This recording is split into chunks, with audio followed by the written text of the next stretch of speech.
and welcome back to another edition of Metcalf's Movie Journal. This is the show where I do quick reviews for the movies that I watch, give them a score out of 10, and then add them to my list. So let's see what movie we're reviewing today.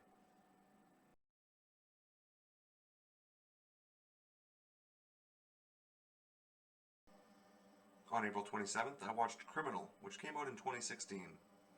And this was essentially a Freaky Friday meets Face Off style body, or rather soul-swapping action flick that sees Ryan Reynolds as the CIA agent Bill Pope, who, after getting killed early on in the film, has his consciousness implanted into the hardened criminal serial killer body of Jericho, played wonderfully by Kevin Costner.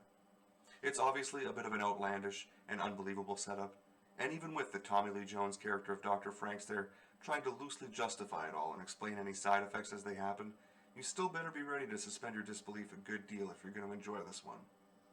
There's never any room to get confused about the plot, as it's all handed to us pretty directly, and it's really more just about the exciting manhunt. Jericho's on the run, trying to use his new brain buddy to try and remember where Bill Pope hid a bag full of cash just before his death. The duffel bag full of cash is a pretty standard cliche, and yet always effective prop in movies, especially for the simple action stories like this.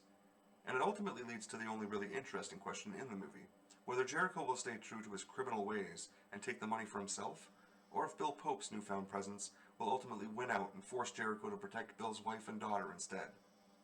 Obviously, as much as they try to sell it like it could go either way, and they do make a pretty solid effort, the ending was never really in question, because it would have been a pretty crappy way to end it if Jericho just ran off with the money and saw no real character change. So I was actually okay with the cliche ending here, because the simplistic nature of the story makes it basically the only way to go. The biggest reason to enjoy this one is definitely Costner's performance, and I have to say I was pleasantly surprised. I've always considered Costner to be a very reliable, but also rather flat, bland, and boring actor, but that probably has as much to do with the roles he's chosen over the course of his career as much as it does his actual talent level. He usually tends not to do movies that I'm likely to enjoy in the first place, so I haven't had a great sample to base my opinion of him on. This might be the only movie I can think of where he played not just a rough-around-the-edges character with some real nasty personality traits, but a straight-up criminal. He really seemed to have fun with the role, and it was nice to see him get a chance, because I think it really paid off. It's clearly still not exactly an Oscar-worthy performance, since the character doesn't offer any kind of real emotional range or depth, but he brought more than enough to the performance to keep me interested throughout, and he definitely had enough range to make the split personalities believable. The movie I couldn't stop comparing this one to in my head was Face Off, since both films center around a good guy and a bad guy switching places. But even though both ideas are equally ridiculous on paper, I somehow find it a lot easier to accept a dead man's memories being implanted into someone else's mind, as opposed to two very different sized men having top-notch plastic surgery to swap faces, and nobody around them noticing.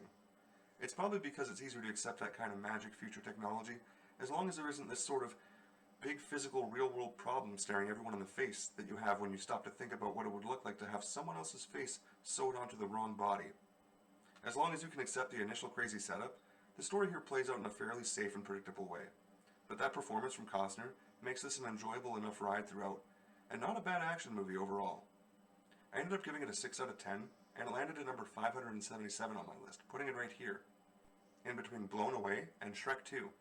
And as always, thanks for watching. Thanks for watching another edition of Metcalf's Movie Journal. Be sure to click like and subscribe for new videos every week. And if you have a movie that you really want me to watch, be sure to drop me a comment.